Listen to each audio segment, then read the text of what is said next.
আসসালামু আলাইকুম সুপ্রিয় শিক্ষার্থী বন্ধুরা, আশা করি সবাই ভালো আছেন।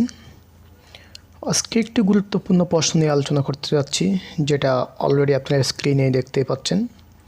In what sense language is arbitrary, or what do you understand about the arbitrariness of language. অর্থাৎ আরবিট্রারি বলতে কী বোঝায়, অথবা ল্যাঙ্গুয়েজ ইজ আরবিট্রারি এটা কোন দৃষ্টিতে বুঝিয়ে লিখতে হবে, বলতে হবে। এক কথা, ল্যাঙ্গুয়েজকে আরবিট্রারি বলে, এটা কেন, কীভাবে।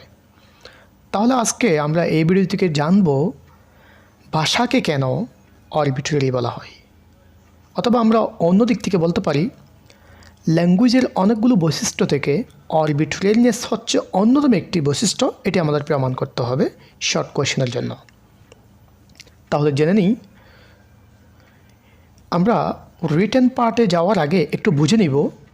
আমার সামনে একটা গ্লাস আছে, হ্যাঁ, একটু জিজ্ঞেস করব এটাকে কী কারণে গ্লাস বলা হয়। অ্যাট ফার্স্ট টাইম কোন ব্যক্তি এটাকে গ্লাস বলেছিল এবং কারাই বা এটিকে গ্লাস হিসেবে স্বীকৃতি দিল, মেনে নিল, এবং কোন ব্যক্তি বা এটাকে গ্লাস হিসেবে ডিকশনারিতে বিভিন্ন জায়গায় লিখে রাখলো। এই প্রশ্নগুলোর উত্তর আমাদের ইজিলি পাওয়ার মতো না। আমরা যদিও আমাদের মনে এই প্রশ্নগুলো আমাদের মনে জাগে নাই, কিন্তু এই আরবিট্রারিনেস থেকে এই প্রশ্নগুলো জাগে। অর্থাৎ এটা গ্লাস কি, আজকেই তো আর গ্লাস বলা হচ্ছে না এটাকে একটা সময় একজন গ্লাস বলছিল এই ধরনের পাত্রকে। এরপর থেকে কিছু মানুষ এটাকে মেনে নিছে, এরপর থেকে ডিকশনারিতে এটা জায়গা পেয়েছে। তো এটা কেনই বা গ্লাস বলেছিল, এটার রিজনটা কি, এটার রুল কী ছিল, এটাকেই কি গ্লাস বলতে হবে এমন কি কোনো রুল ছিল? আশা করি ছিল না। তাদের প্রয়োজনের ভিত্তিতে এটাকে গ্লাস বলেছিল, সেই থেকে আজ পর্যন্ত গ্লাস বলা হচ্ছে। কিন্তু গ্লাস বলার পেছনে কোনো প্রকার রিজন, থিওরি, রুলস, কোনো প্রকার ন্যাচারাল কানেকশন ছিল না গ্লাসের সাথে এবং গ্লাস ওয়ার্ডের সাথে এবং এই পাত্রের সাথে। কিন্তু গ্লাস ওয়ার্ডের সাথে এবং এই পাত্রের সাথে কোনো রিলেশন না থাকা সত্ত্বেও এটাকে গ্লাস বলা হচ্ছে। এটাই হচ্ছে আসলে ভাষার আরবিট্রারিনেস,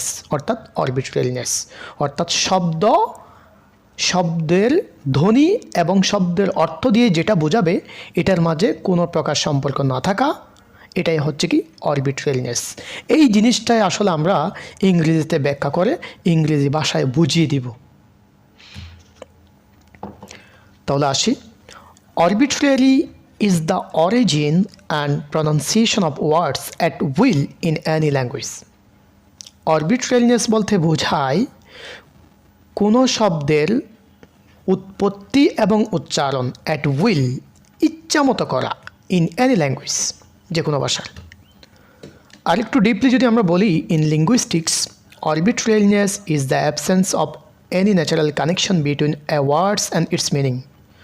অর্থাৎ লিঙ্গুইস্টিকে তথা ভাষাবিজ্ঞানে আরবিট্রারিনেস বলতে বোঝায় শব্দ এবং তার অর্থের মাঝে কোনো প্রকার ন্যাচারাল কানেকশন না থাকা। For example, dog means 4 legs of A domestic animals.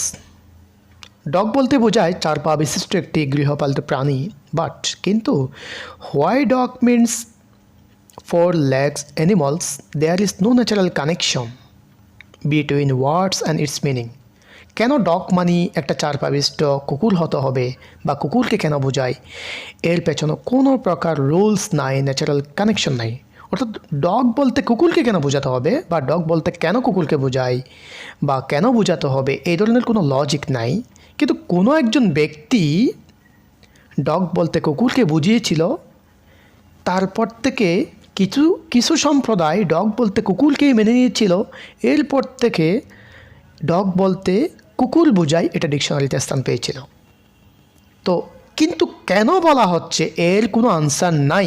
এটাই হচ্ছে কি আরবিট্রারিনেস। তো আমরা ল্যাঙ্গুয়েজকে আরবিট্রারিনেস বলা হয়, এটা আমরা 3 ভাবে ব্যাখ্যা করতে পারি।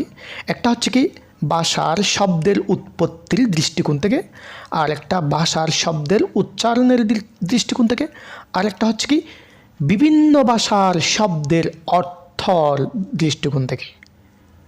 যেমন ইংল্যান্ড, জাপান, জার্মান, আমেরিকা তারা নিজেদের শব্দগুলো, ইভেন বাংলাদেশ নিজেদের মতো করে উৎপত্তি করে নিয়েছে, নিজেদের মতো করে উচ্চারণ করতেছে। সেই জন্য দেখা যায় আমরা যেহেতু ইংলিশ নিয়ে ইন্টারন্যাশনাল ল্যাঙ্গুয়েজ হিসেবে ইংলিশ নিয়ে পড়াশোনা করি, তাহলে ইংরেজির মধ্যে বিশেষ করে দুটো উচ্চারণ লক্ষণীয়, একটা হচ্ছে আমেরিকান আর একটা হচ্ছে ব্রিটিশ।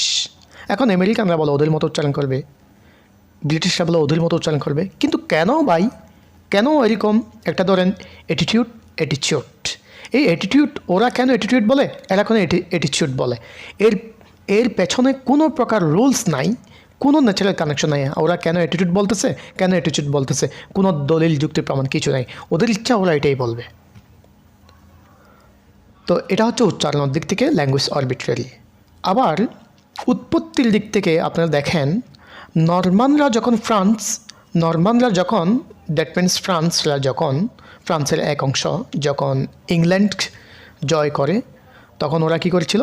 তখন স্বাভাবিকভাবে যারা বিজেতা তারা হচ্ছে প্রভু, আর যারা হেরে গেছে তারা হচ্ছে দাস। তো দাসদেরকে সেই সময় নিম্ন শ্রেণী হিসেবে গণ্য করা হতো। তো সেই দিক থেকে ইংল্যান্ড হয়ে গেল নিম্ন শ্রেণীর জাতি, ফ্রান্সরা হয়ে গেল উচ্চ শ্রেণীর জাতি। তারা যেহেতু বিজেতা প্রভু হিসেবে ভূমিকা রাখতেছে, তারপরে ফ্রান্সের ওয়ার্ডগুলো ইংলিশের সাথে মিক্স হয়ে গেছে। তো মিক্স করেছে এমনভাবে করেছে যেগুলো উচ্চমানের ওয়ার্ড, যেমন কোর্ট, আদালত, অফিস আদালতের ভাষাগুলোতে দেওয়া হয়েছে ফ্রান্সের ল্যাঙ্গুয়েজ, আর রাখাল, গরু, ছাগল, হাঁস, মুরগি, শূকর এই ধরনের ভাষাগুলো দেওয়া হয়েছে ইংলিশের। আবার এখানে একটা মজার ব্যাপার হচ্ছে কি, গরু, কাউ, হ্যাঁ, অক্স, এগুলো হচ্ছে ইংলিশ ওয়ার্ড দিছে, কিন্তু এগুলো যেখানে রান্না করা হবে রেস্টুরেন্ট, এটা হচ্ছে ফ্রান্স ওয়ার্ড, কারণ ওটা একটা ভালো জায়গা, খাওয়ার জায়গা, ওখানে ওরা গিয়ে ভুরিভোজ খাবে বিভিন্ন। এরপর আবার বিফ, এটা হচ্ছে ফ্রান্স ওয়ার্ড। আপনারা এভাবে যখন নরমানরা ইংল্যান্ড বিজয়ের ফলে কী কী প্রভাব হয়েছিল, ওখানে কী কী প্রবলেম বা কী কী চেঞ্জ হয়ে গেছিলো, সেখানে ল্যাঙ্গুয়েজটা পরিবর্তন হয়েছিল, এটা অন্যতম একটা দেখতে পাবেন। আচ্ছা, এরপরে শুধুমাত্র এটা আপনারা ইংরেজির মধ্যেই ল্যাঙ্গুয়েজ আরবিট্রারি সীমাবদ্ধ নয়, এটা প্রত্যেকটা ভাষায় পাওয়া যাবে। ধরেন আমরা আরেকটু নিচে যাব, আরেকটু পরিষ্কার হব। Arbitrariness is one of the characteristic shared by all language.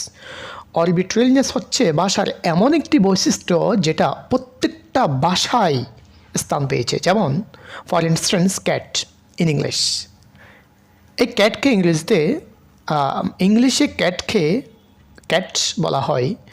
আবার বিড়াল ইন বাংলা হচ্ছে বিড়াল। গেটু ইন স্প্যানিশ ভাষায় বিড়ালকে বলা হয় গেটু।